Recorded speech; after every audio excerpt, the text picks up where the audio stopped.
అమ్మ రూపా లేమ్మా.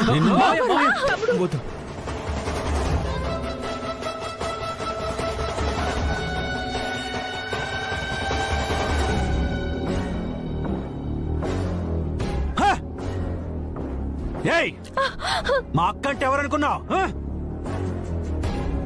ఈ ఇంటి వెలుపులా చూస్తా నేను. నన్ను నా తమ్ముడిని కన్న తల్లిలా పెంచింది. అలాంటి మా అక్కని నేనే పల్లెత్తి మాటను నువ్వు చేయి చేసుకుంటావా? నిన్ను అయ్యో బావగారు వద్దండి.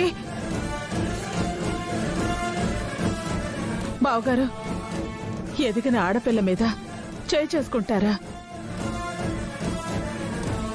అవును తమ్ముడు, అది చిన్నపిల్ల. చిన్నపిల్ల? ఇంకా నీ కళ్ళకి చిన్నపిల్లలా కనిపిస్తుందా తను? ఎంత ఎదిగిపోయిందో చూసావా? నీ మీదే చేయి చేసుకునేంత పెద్దదైపోయింది. ఎంత ధైర్యం, ఎంత పొగరు! ఎక్కడి నుంచి వచ్చింది నీకు అహంకారం? ఎవరిచ్చారు నీకు ఈ అధికారం?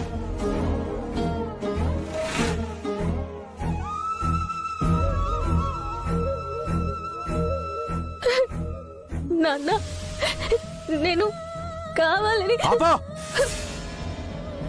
నువ్వు నాన్న అని పిలవకో. ఎంతైనా కన్న కూతురి కదా అని చాలా విషయాల్లో చూసి చూడనట్టు వదిలేస్తున్నాను. పెళ్లి చేసి అత్తారింటికి పంపించే వరకు ఏమీ అనకూడదని ఓపిక పడుతున్నాను. తప్పులు పొరపాట్లు ఎన్ని చేసినా సరే నేను సర్దుకుంటూ వస్తున్నాను. కానీ ఇవాళ మా అక్క మీదే చేసుకుందంటే నేను ఉన్నానని, చూస్తానని, ఊరుకోనని తెలిసి కూడా తెగించిందంటే ఇక ఓపిక పట్టడం నా వల్ల కాదు.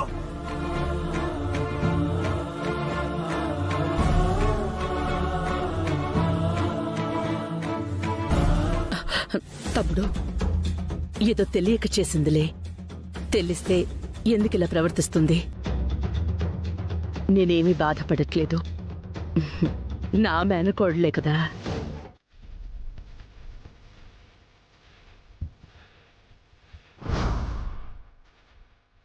ఐ లవ్ యూ రాజు.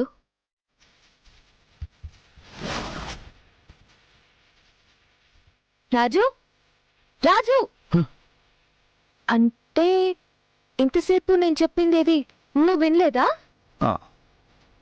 మీరేం చెప్పారు? అమ్మాయి గారు, నేను అర్జెంట్గా ఇంటికి వెళ్ళాలి. మీరు జాగ్రత్తగా ఇంటికి వెళ్ళండి. రాజు, నా టైం ఏంటో అంత బ్యాడ్గా నడుస్తోంది. రాజుకి నా ప్రేమ గురించి చెప్దామనుకున్నప్పుడల్లా ఏదో ఒక అడ్డంకి వస్తూనే ఉంది. ఇంట్లో ఈ దీపక్ నా పాలిట శనిలా తయారయ్యాడు. వాడికి తగలాల్సిన చెంపదెబ్బ పొరపాటున అత్తయ్యకి తగిలింది. దేవుడు లాంటి నాన్న దృష్టిలో అనవసరంగా చెడ్డదాన్నైపోయాను.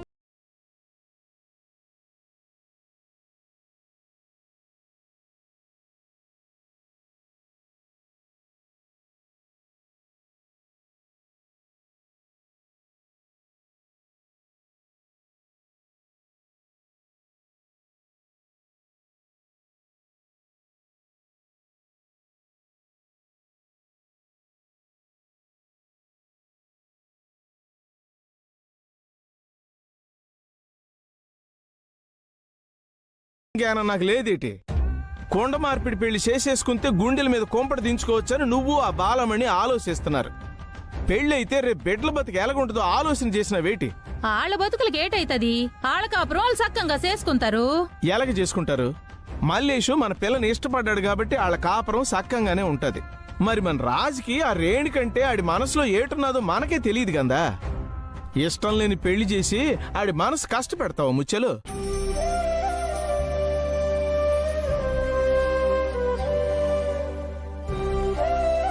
చెల్లెలి పెళ్లి కోసం ఆడు ఆలోచిస్తున్నాడు కదేటి? నువ్వు ఆడి ఇష్టం తెలుసుకోకుండా ఆడి మేడలో ఉంచాలని చూస్తున్నావు. ఇష్టం లేని మనువు ఈడికి మంచిది కాదు, ఆ పిల్లకి మంచిది కాదు. అంతేనంటావా అయ్యా? అంతగా కేటుంటది. చిన్నతనంలో మా ఊళ్ళో ఒక కొండ మార్పిడి పెళ్లి చూసినాను. ఆ ఇంట్లో ఒక చిన్న గొడవ అయితే చాలు ఆ ప్రభావం రెండో ఇంటి మీద కూడా చూపించేది. ఇప్పుడు ఈడికి రేణికి ఏటైనా గొడవ అయిందనుకో, ఆ పిల్ల అలిగి వాళ్ళ పుట్టింటికి వెళ్ళినది.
లేమ్మా వద్దు.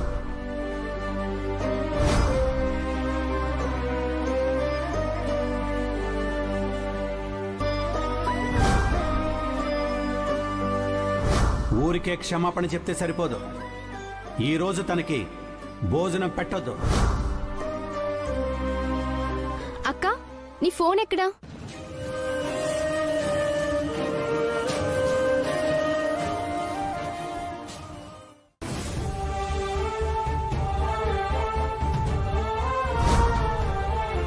నన్ను మర్చిపో మల్లేష్. గిదే మాట నన్ను చూసి చెప్పు. నన్ను క్షమించు. వరాలు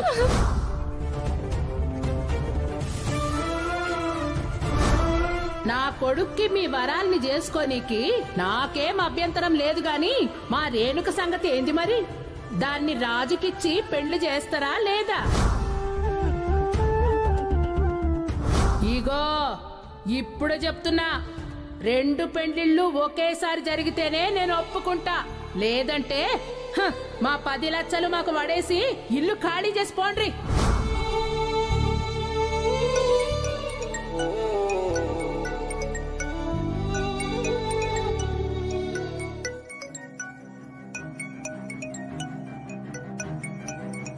ఈ టైంలో అమ్మాయి గారు ఫోన్ చేస్తున్నారంటే?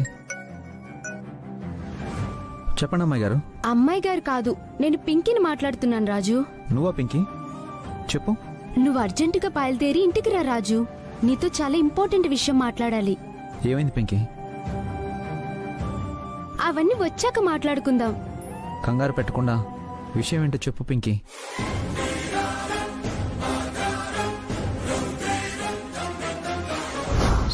ఏంట్రా అన్నా?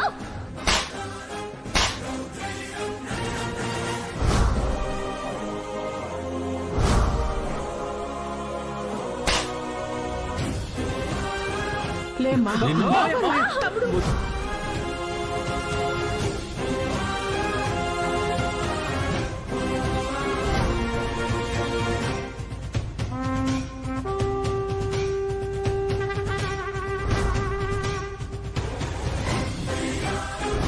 ఊరికే క్షమాపణ చెప్తే సరిపోదు.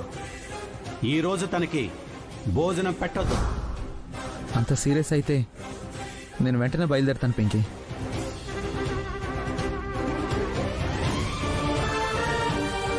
అది అంతా విన్నాను లేక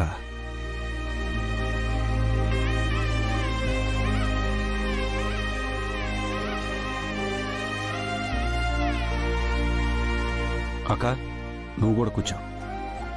నా మేనకోడలు తినకుండా నా కన్నం ఎలా సహిస్తుంది తమ్ముడు?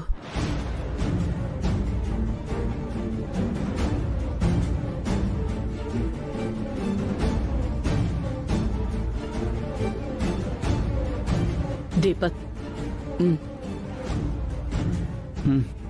వద్దమ్మా. చూడండి, పనిష్మెంట్ తనకిచ్చారు, మీకు కాదు. తినండి.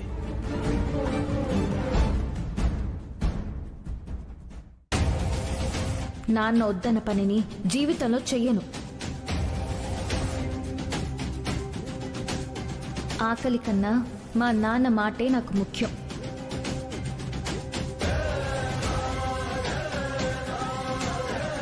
అదే వేదవాక్కుతో సమానం.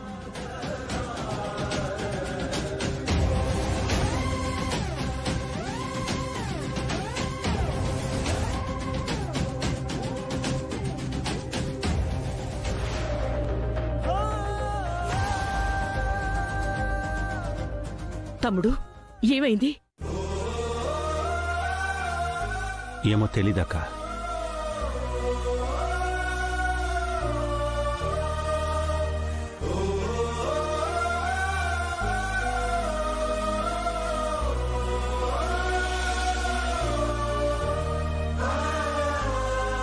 కన్న ప్రేమ పొంగిపోయినట్టుంది. ఆ పొంగు మీద నీళ్లు జల్లడానికి నేనున్నాను కదా.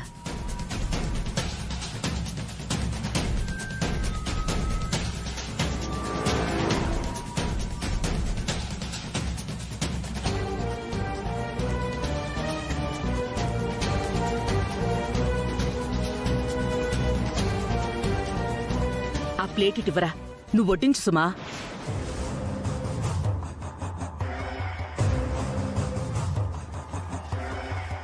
తొందరగా పెట్టు, ఆకలేస్తోంది. వాడికి కూడా త్వరగా వడ్డించు.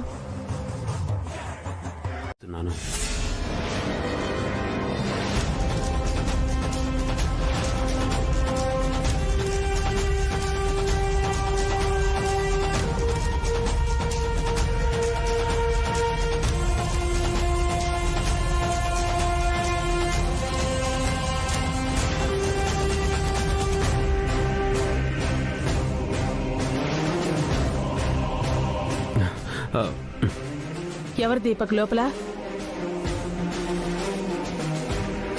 ఎవరు లేరత్తయ్య.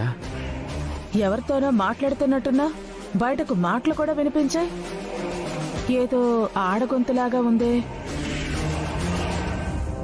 స్పీకర్ ఆన్ చేసి ఫోన్లో మాట్లాడుతున్నాను అత్తయ్య. మా ఫ్రెండ్ గొంతు కొంచెం లేడీ వాయిస్లో ఉంటుంది.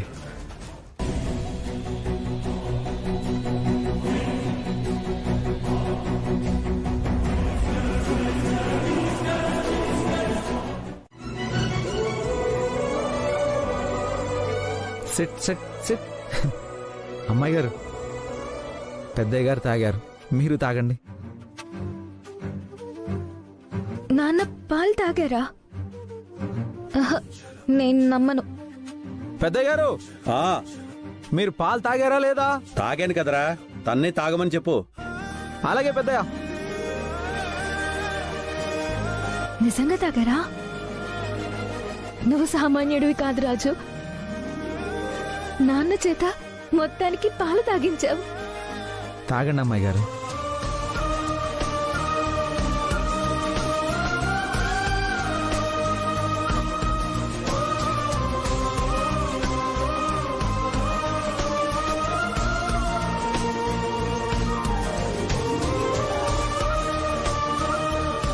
థ్యాంక్స్ రాజు.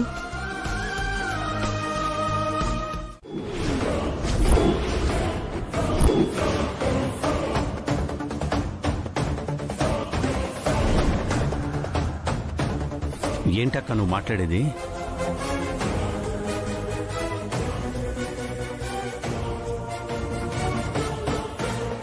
అడుగుతుంటే చెప్పవేంటి? రూప గురించి మీరేం డిస్కస్ చేస్తున్నారు?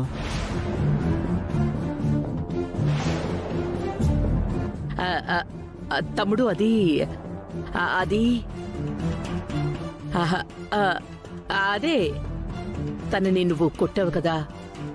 ఇంత వయసు వచ్చాక చేయి చేసుకుంటే తన మనసు ఎంత బాధపడుతుంది కదా అని. నువ్వు తన గురించి ఆలోచిస్తున్నావక్క. తను నీ మీద చేయి చేసుకున్నందుకు నువ్వెంత బాధపడుతున్నావని నేను ఫీల్ అవుతున్నాను. ఏదో చిన్నపిల్ల తమ్ముడు, తెలిసి తెలియక చేసింది. అయినా ఆ విషయం అప్పుడే వదిలేశాను. నేను అదే చెప్తున్నాను. జరిగిందేదో జరిగిపోయింది. నీ మనసులోంచి అన్ని విషయాలు తీసేసి ప్రశాంతంగా ఉండక్క. నేను కోరుకునేది కూడా నువ్వు ప్రశాంతంగా ఉండాలని తమ్ముడు. అవును, ఏంటిలా వచ్చావు? నీ ఫోన్ అక్కడ రింగ్ అవుతుంటే ఇద్దామని వచ్చాను. అయ్యో, నా ఫోన్ నువ్వు తీసుకురావడం ఏంటి తమ్ముడు? పని వాళ్ళని పిలిస్తే సరిపోయేది కదా. పర్వాలేదు లేక.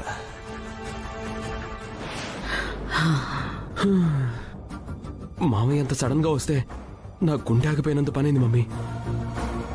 మనం మాట్లాడుకుందంతా వాడు వినేసి ఉంటాడేమో అనుకున్నాను. అదే జరుగుంటే మనకి ఇంట్లో ఇది ఆఖరి రోజు అయి ఉండేది. ఏంటయ్యా, ఇంతసేపైనా ఇంకా రాలేదు? నాకెందుకో భయంగా ఉంది. వస్తాడులే, ఆడేమన్నా సంటి పిల్లడా? అడుగో వచ్చేసినాడు. రా అయ్యా, రా. మొఖం చూస్తుంటే పొద్దుటి నుంచి ఏడు తిన్నట్టునేదే. ఇదిగో లోపలికి తీసుకెళ్ళి అన్నం పెట్టు. వంటంతా తయారుగానే ఉంది, ఆడొచ్చి తినేయడమే. ఆ, ఏంట్రా నాయనా అట్టా నీరసపడిపోయావు? ఏం లేదమ్మా, బానే ఉన్నాను. కన్న తల్లినిరా, నీ మనసులో బాధ కనిపెట్టలేమనుకుంటున్నావా ఏటి? ఏటైనాదో చెప్పు. పెద్దయ్య గారి ఇంట్లో చిన్న గొడవ అయిందమ్మా.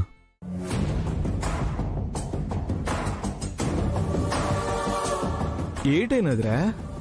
అమ్మాయి గారికి పెద్దయ్య గారికి చిన్న చిన్న అపార్థాలు నాన్న. అయ్యో అలాగా. డబ్బున్నోళ్ళ ఇళ్లలో కూడా ఈ గొడవలేంటో. సర్లే, నువ్వు పోయి కాళ్ళు కడుక్కోనరా, నేను భోజనం తీసుకొస్తా. మీరు తిన్నారా? తిన్నాం. ఆ,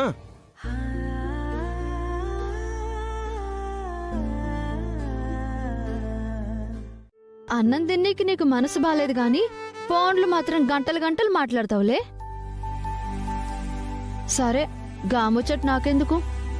యాదుకున్నదిగా 14వ తారీఖు అంటే ప్రేమికుల రోజు. గా రోజు నువ్వు సమాధానం చెప్పకపోతే గా దినం నీకు బ్యాడ్ మార్నింగ్ అవుతుంది. యాదుంచుకో మళ్ళా.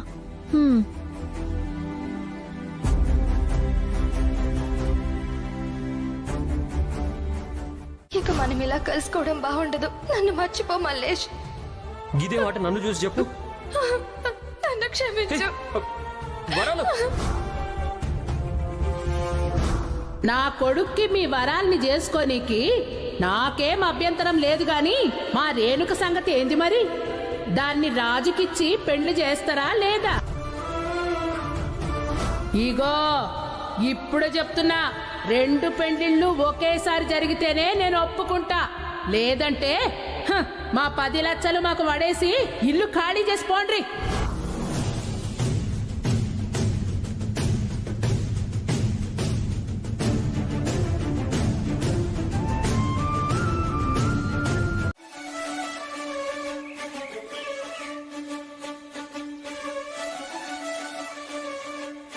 అన్నా, టీ ఎలా ఉందన్నా? కొత్తగా అడుగుతావేంట్రా? నువ్వు చేసే టీ టేస్ట్ ఎప్పుడూ బాగానే ఉంటుంది. అందుకే కదా టైం ఉన్నప్పుడు తాగేళ్ళేది. హాయ్ రాజు. హాయ్ రా. ఎలా ఉన్నావు? బాగున్నాను. టీ తాగరా. అన్నా, ఓ టీ ఇవ్వనా? అలాగేనా.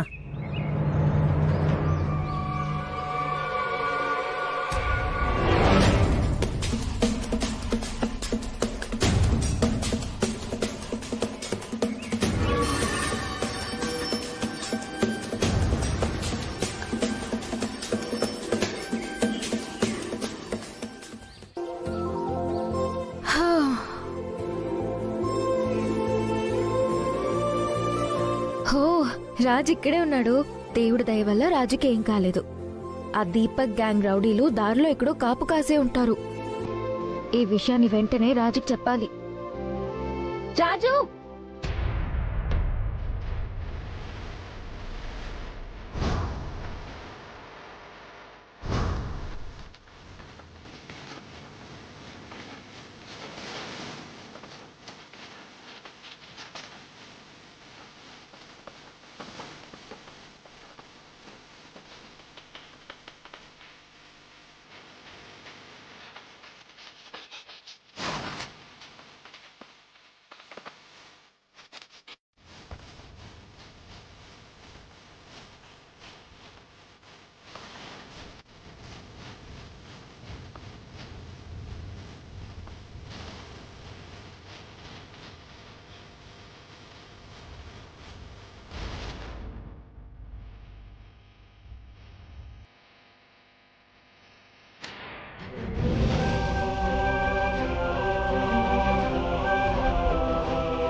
ఒక మినిస్టర్ గా రెస్పాన్సిబిలిటీ పర్సన్ అయి ఉండి కన్న కూతురు మీద చేయి చేసుకోవడం ఏంటి సార్?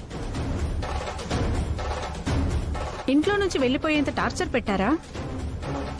అంత ఘోరమైన తప్పు మీ అమ్మ ఏం చేసింది సార్? సార్ చెప్పండి సార్, మీ అమ్మాయి ఎక్కడికి వెళ్ళారు? తెలుసుకునే ప్రయత్నం చేశారా? పోలీసుల సహాయం తీసుకున్నారా? చెప్పండి సార్. చెప్పండి సార్.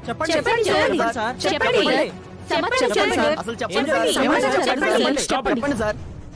ఏంటి మీరు అనేది? మీకెవరో రాంగ్ ఇన్ఫర్మేషన్ ఇచ్చుంటారు. మా మేనకోడల్ని మా తమ్ముడు కొట్టడం ఏంటి? దానికి మీరు మినిస్టర్ గారిని క్వశ్చన్ చేయడం ఏంటి? అయినా ఇది మా ఫ్యామిలీ విషయం. మీరెందుకొచ్చారు? ఒక మినిస్ట్రీ ఇంట్లోనే ఆడపిల్లకి స్వేచ్ఛా స్వతంత్రాలు లేవంటే సామాన్య జనం పరిస్థితి ఏంటి సార్? రాష్ట్రంలో ఎంతో మంది విద్యార్థులకు ఆదర్శంగా ఉండవలసిన విద్యాశాఖ మంత్రి ఇంట్లోనే ఇలాంటి అరాచకాలు జరిగితే ఆ విద్యార్థుల భవిష్యత్ ఏంటి సార్? చాలు. గౌరవనీయులైన పాత్రికేయ మిత్రులారా, మీ ప్రశ్నల్లో అభ్యుదయం కనిపిస్తుంది. ఒక ఆడపిల్ల తరపున అండగా నిలబడినందుకు మిమ్మల్ని అభినందించాలనిపిస్తుంది. సామాన్య జనం పరిస్థితి గురించి మీరు ఆందోళన వ్యక్తం చేయడం చూస్తే మీ బాధ్యతాయుతమైన చర్య చూసి చెప్పలేని ఆనందం, సంతోషం కలుగుతుంది. అలాగే విద్యార్థుల భవిష్యత్తు గురించి మీరు కలత చెందే విధానం చూస్తే మీడియా మిత్రులందరినీ సన్మానించాలనిపిస్తుంది. మేము అడిగిన ప్రశ్నకి మీ అభినందన పరంపరకి సంబంధం ఏంటని ప్రశ్నిస్తున్నాం. అక్కడికే వస్తున్నానమ్మా. మా అమ్మాయి రూప ఎక్కడికి వెళ్ళిందో మీరందరూ కలిసి ఇన్వెస్టిగేషన్ చేసి తెలుసుకొని మీ బాధ్యతని నిరూపించుకోవాల్సిందిగా మిమ్మల్ని అందరినీ నేను కోరుతున్నాను. మీరే వెతికి తీసుకొచ్చి ఈ కన్న తండ్రి ఆ కూతుర్ని ఎందుకు కొట్టాడో విచారించవలసిందిగా ఒక విద్యాశాఖ మంత్రిగా మీ అందరికీ విజ్ఞప్తి చేసుకుంటున్నాను.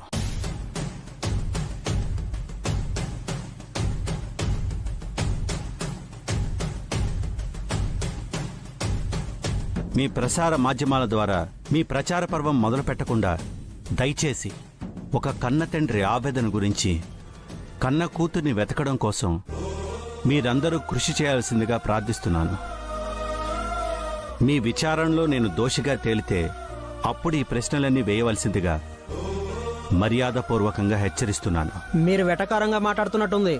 అయ్యో, ఇందులో ఎలాంటి విజయాంబిక వదిన బావగారి ముందు ఎందుకలా మాట్లాడిందో తెలియటం లేదు రాజు. వాళ్ల మాటలు, ప్రవర్తన నాకు తేడాగా అనిపిస్తోంది. అసలు మన మధ్య ఉండాల్సిన విషయం ప్రెస్ వాళ్ళకి ఎలా లీక్ అయింది? ఎవరూ చెప్పకుండా మ్యాటర్ బయట వాళ్ళకి ఎలా తెలుస్తుందమ్మా? మన ఇంట్లో నుంచే ఎవరో ఫోన్ చేసి చెప్పుండాలి. నాకు ఆ తల్లి కొడుకుల మీదే అనుమానం. చిన్నమ్మ, మనం ఇప్పుడు ఆలోచించాల్సింది వాళ్ళ గురించి కాదు, అమ్మాయి గారి గురించి. ఓ పక్క ప్రెస్ వాళ్ళు అమ్మాయి గారు ఎప్పుడెప్పుడు వస్తారా అని ఎదురు చూస్తున్నారు. మరోవైపు పెద్దయ్య గారు అమ్మాయి గారి మీద కోపంతో ఉడికిపోతున్నారు. ఇప్పుడు గనక మనం అమ్మాయి గారిని వెంటనే తీసుకురాకపోతే రాష్ట్ర వ్యాప్తంగా ఇది పెద్ద ఇష్యూ అయిపోతుంది. అంతకంటే ముఖ్యంగా పెద్దయ్య గారికి అమ్మాయి గారికి మధ్య దూరం బాగా పెరిగిపోతుంది. మానసికంగా ఇక వాళ్ళు ఎప్పటికీ కలవలేని పరిస్థితి వచ్చినా మనం ఆశ్చర్యపడనక్కర్లేదు. నాకు అదే భయంగా ఉంది రాజు. కాళ్ళు చేతులు ఆటం లేదా? ఏదో ఒకటి చెయ్యి రాజు. అక్క ఎక్కడుందో వెంటనే కనుక్కో ప్లీజ్. పింకీ, నువ్వు వెళ్ళి అమ్మాయి గారితో ఒక చున్నీ తీసుకురా. దేనికి రాజు? వెళ్ళి తీసుకురా చెప్తాను.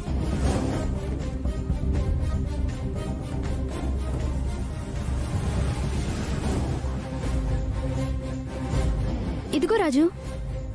ఏం చేస్తున్నావు రాజు? ఒక్క నిమిషం. బేబీ, బేబీ,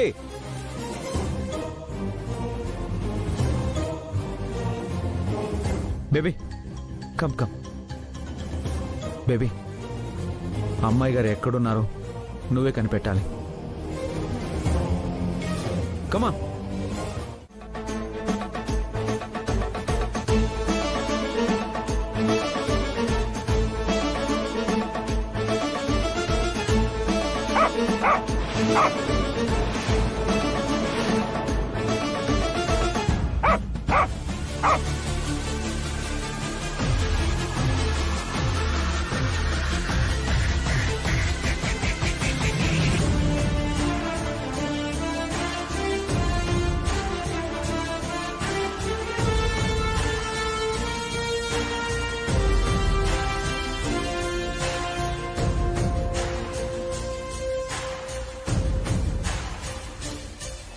రే, ఇదేంట్రా ఏదో పెంపుడు కుక్కలా ఉంది, ఇక్కడికెలా వచ్చింది? ఏమోనా.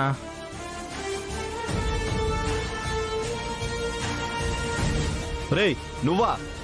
ఇక్కడికి ఎందుకు వచ్చావురా? ఆ ప్రశ్న అడగాల్సింది మీరు కాదురా, నేను. అసలు మీరందరూ ఇక్కడికి ఎందుకు వచ్చారు? ఏం పనికి మనల్ని పనిచేయడానికి రా? Baby go.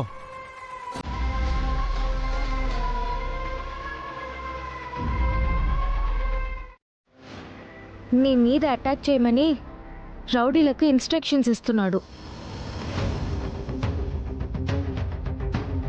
నీకు ఫోన్ చేస్తే ఒకసారి సిగ్నల్ సరిగ్గా పనిచేయలేదు, ఇంకోసారి నువ్వు సరిగ్గా రెస్పాండ్ అవ్వలేదు. అందుకే డైరెక్ట్గా నిన్నే కలిసి విషయం చెప్దామని బయలుదేరాను. జరిగిందంతా చూస్తుంటే ఆ దీపక్ మిమ్మల్ని మిస్లీడ్ చేసాడని అర్థమవుతుంది అమ్మాయి గారు.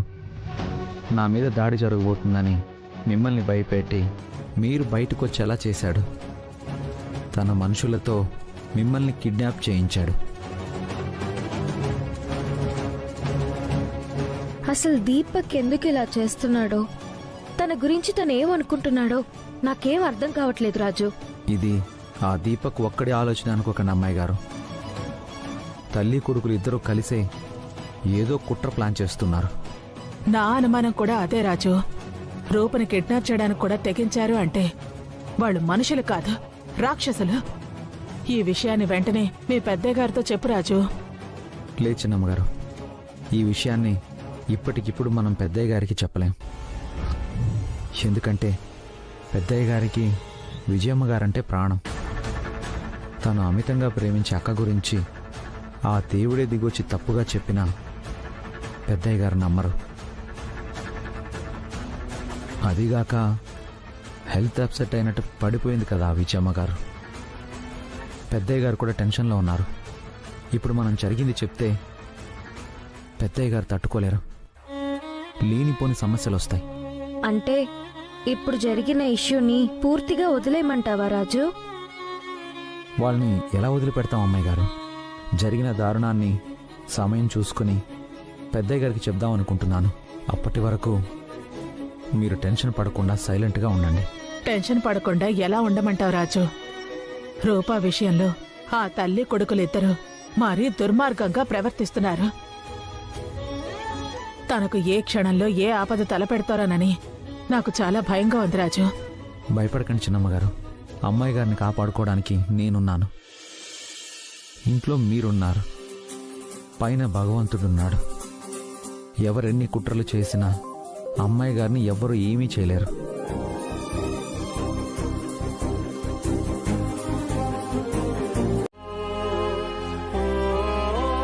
రేణుకా, ఎటు పోతే అటే పోతావేందే? రాయికరా. అత్తమ్మ, అమ్మ పిలుస్తుంది, నేను మళ్ళొస్తా. రాజు,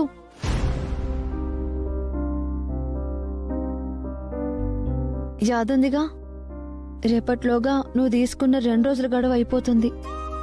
బాగా ఆలోచించి నీ నిర్ణయం చెప్పు. Good night.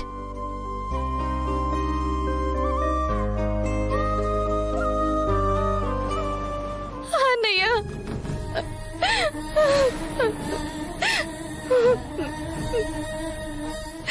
వరాలు, ఏంటిది? ఇప్పుడు ఏమైంది? నన్ను క్షమించన్నయ్యా. నా వల్ల నువ్వు బలవంతంగా రేణుకతో పెళ్లి కొప్పుకోవాల్సి వస్తుందని నాకు అర్థమవుతుంది.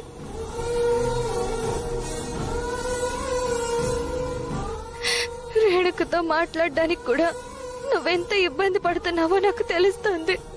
నేను మల్లేష్ని ప్రేమించుండకపోతే నీకు ఇలాంటి సిచ్యువేషనే వచ్చుండేది కాదన్నయ్యా. ఇప్పటికే ఈ ఇంటి కోసం, మా కోసం నువ్వెంతో చేసావు. ఇప్పుడు నా కోసం కాంప్రమైజ్ అయ్యి ఇష్టం లేని పెళ్లి చేసుకుని నువ్వు జీవితాంతం బాధపడాల్సిన అవసరం లేదన్నయ్యా. నేను నా ప్రేమని మర్చిపోతాను. నువ్వు చూసిన సంబంధమే చేసుకుంటాను. నా కోసం నువ్వు ఎలాంటి నిర్ణయం తీసుకోవద్దన్నయ్యా. ఏంటమ్మా ఇది? ఊరుకో.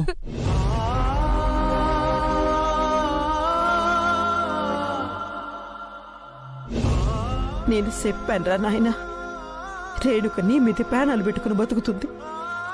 నువ్వు కాదంటే ఏటైపోతుందని చెప్పనా? లేదా నీ చెల్లెలి పెళ్లి కోసం నీ కిట్టలు నేను పెళ్లి చేసుకోమని చెప్పనా? నేనెటు చెప్పలేకపోతున్నాను రా నాయనా.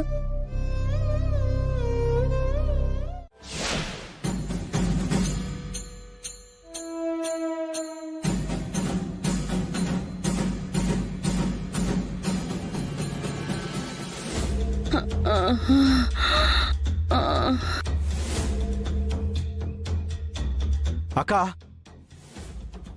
మమ్మీ మమ్మీ నీకేం కాదు మమ్మీ, నేనున్నాను కదా మమ్మీ, నీకేం కాదు మమ్మీ.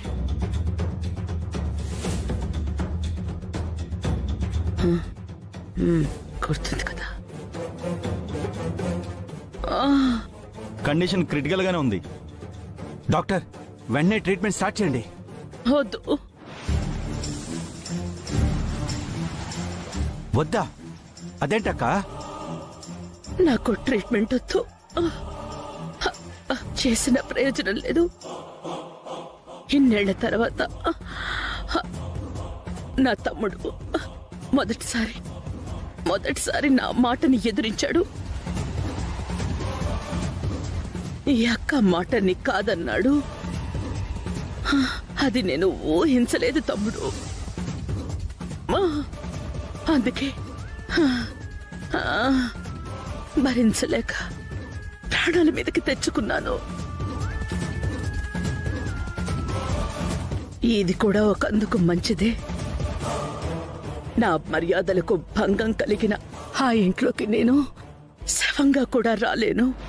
అక్క ఇక్కడి నుంచే నన్ను శ్మశానానికి తీసుకెళ్ళాలి. ప్లీజ్ అలా మాట్లాడకక్క. అక్క అంత మాట అనకక్క. నేను చెప్పేది విను. ముందు ట్రీట్మెంట్ చేయించుకో. మిగతా విషయాలన్నీ తర్వాత మాట్లాడుకుందాం. తర్వాత మాట్లాడడానికి నేనుండను తమ్ముడు.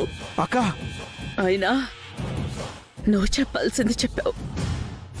నీ నిర్ణయం మార్చుకోమని నేను చెప్పను. అక్క ప్లీజ్, ఆలస్యమైతే ప్రమాదం. ముందు ట్రీట్మెంట్ చేయించుకో అక్క. తమ్ముడు నాకు ప్రాణలేదు. నా ఊపిరి ఆగిపోయే లోపు నాకొక మాట ఇస్తావా? నా ప్రాణం ఇస్తానక్క. ఏంటో చెప్పు. నా కొడుక్కి నీ కూతురికి పెళ్లి జరిపిస్తానని మాటిస్తావా?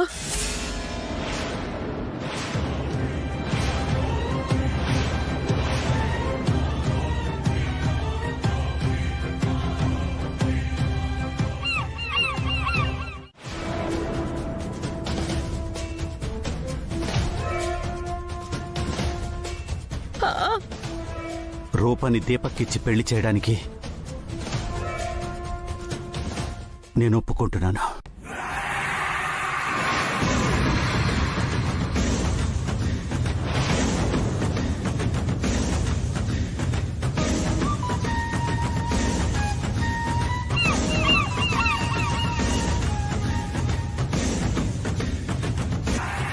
నువ్వు కాదు తమ్ముడు.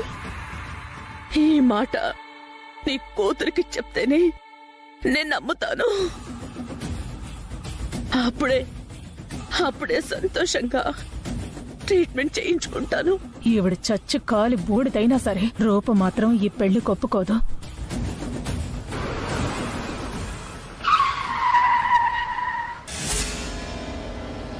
భయపడ్డారా? నువ్వుండగా నాకు భయం ఎందుకు రాజు? ఇక ఈ పెళ్లిని ఆ దేవుడు కూడా ఆపలేడు. నా తమ్ముడు గనక నోరు తెరిచి అడిగితే ఆ దేవుడు తన రూప ఒప్పుకుంటుంది. మా అమ్మ తలుచుకుంటే ఏదైనా చేయగలదు. ఇక రూపతో నా పెళ్లి